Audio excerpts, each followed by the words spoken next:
Dupuytren's contracture is a condition of painless thickening of the tissues in the palm of the hand and fingers.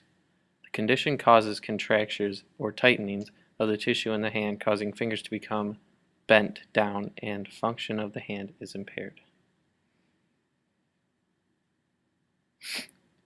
The fingers curl up and the patient is unable to straighten them.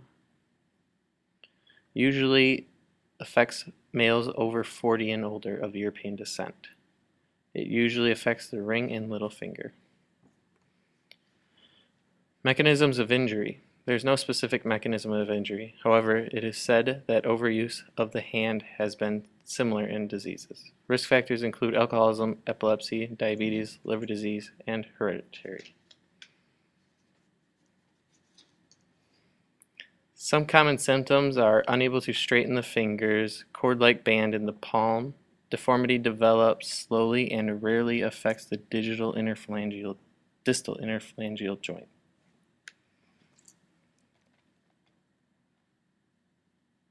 Test and diagnosis. The most common test is the tabletop test. The tabletop test is a simple maneuver that can determine if there is a contracture in the hand. By laying the hand palm down on the table, the patient attempts to flatten the hand. Being able to flatten the hand means that no contracture is present. Treatment. There are common treatments of splinting, injection, and surgery. And surgery can be from needling or cutting the cord with like fasciectomy.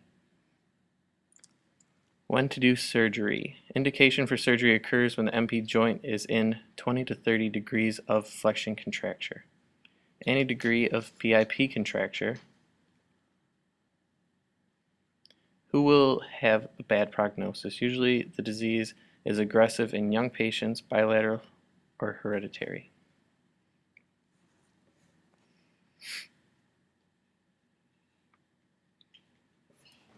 This is a percutaneous needle fasciotomy. It is done by sticking needles into the hand to break the cords, releasing the contracture. It is the least invasive surgical technique.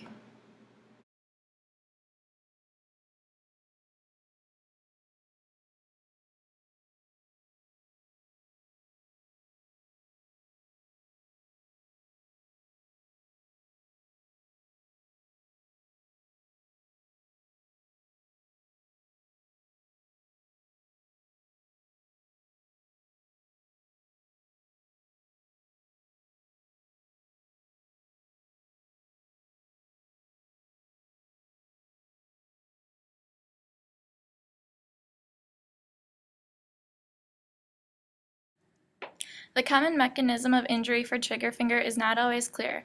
Some cases are associated with rheumatoid arthritis, gout, or diabetes. Local trauma to the palm or base of the finger may be a factor, but in most cases there is no clear cause. Trigger finger affects the pulleys and tendons that bends the fingers and the thumbs. Trigger finger is caused by a narrowing of the sheath which covers the tendons. The narrowing is caused by inflammation or scar tissue. This inflammation causes the tendon to get stuck in the bent position. Trigger finger usually occurs between the A1 and A2 pulley. Trigger finger can be very painful and annoying. Signs and symptoms of trigger finger are generally the same for each patient. Discomfort is felt at the base of the affected finger or thumb. The area is tender if pressure is applied, and a nodule may be felt when the area is palpated. People may complain of pain, crepitus, and potential lock in finger when the area is palpated. Treatment for trigger finger is to treat the patient and modify the daily activities and implementation devices and tools which help the patient with work and hobbies that might be affected by trigger finger. Ultrasound, heat, and cold packs may be used to reduce pain and inflammation. Occupational therapists may mold and shape the splints for the patient's hand. They would also teach them exercises in the strength of the extensor muscles. Surgical and corticosteroid injections are also common available treatments.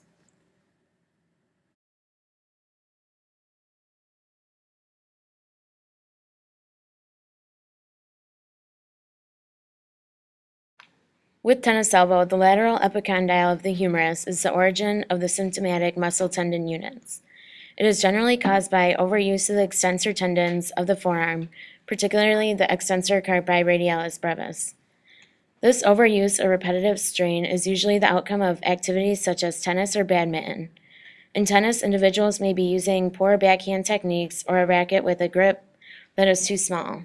But athletes are not the only people who suffer from tennis elbow.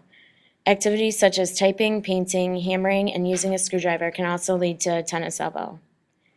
Individuals with tennis elbow have point tenderness over their lateral epicondyle. They often complain of night aching, morning stiffness, painful gripping, reduced grip strength, and tightness of the extrinsics. Tests that can be performed for tennis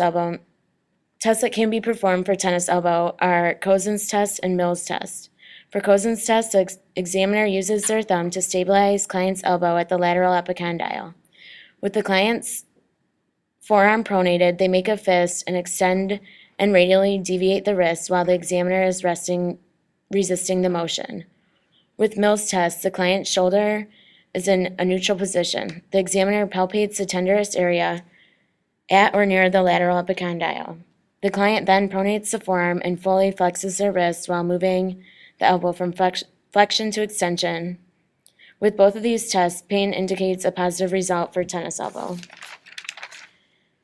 Surgical treatment is an option to treat tennis elbow with a high success rate, but clients often see positive results with non-operative treatment. To help tennis elbow, OTs may suggest increasing the size of grip handles on rackets by adding padding to reduce forces on their joints and tendons. Manual demobilization techniques promote upper extremity relief and can facilitate proximal range of motion. A less common technique is using a soft forefinger buddy strap, and some also use a volar wrist splint or a counterforce brace to rest muscles. Clients that use these report to have less pain. OT's main goal is to help patients determine which daily activities patients perform that provoke pain and suggest adaptive techniques or other changes to promote less strenuous upper extremity biomechanics, and to explain.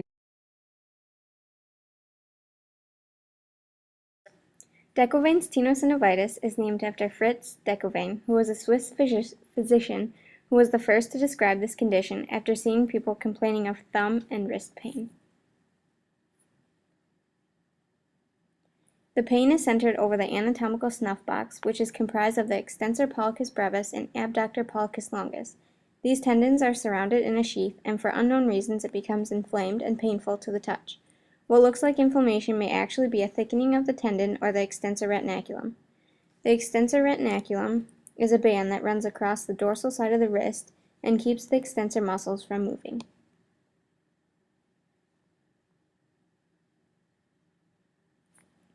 There are 6 compartments of the retinaculum, and the extensor pollicis brevis and abductor pollicis longus make up the first compartment, which is located close to the radial styloid process.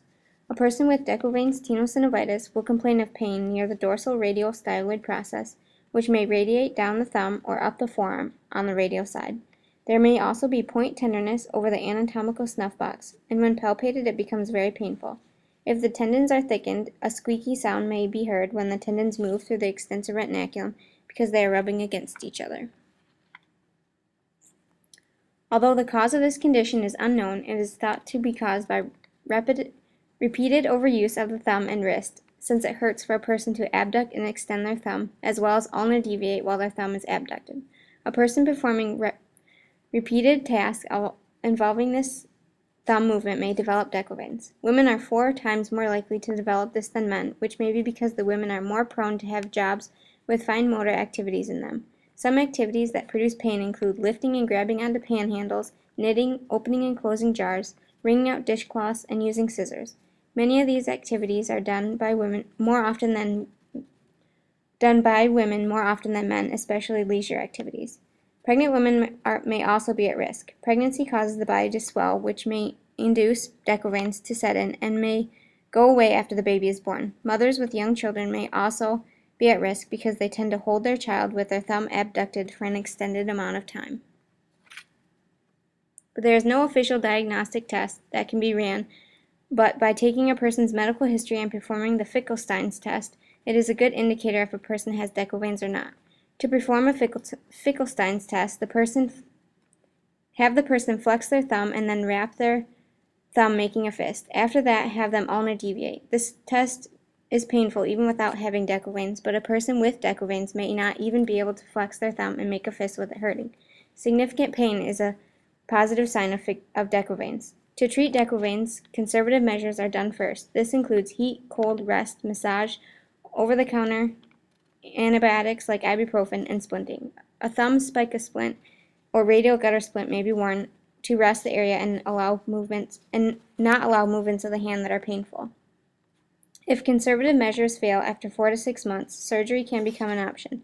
This may include a steroid injection to the first dorsal compartment of the hand, or a surgical release of the first dorsal compartment may also be performed. An incision is made over the first dorsal compartment, and the sheath covering the EPB and APL are scraped of excess tissue. While they have the first compartment open, they may also look for abnormalities such as a duplicated tendon, and if found, remove it. After surgery, the patient may wear a splint until they regain their mobility and strength.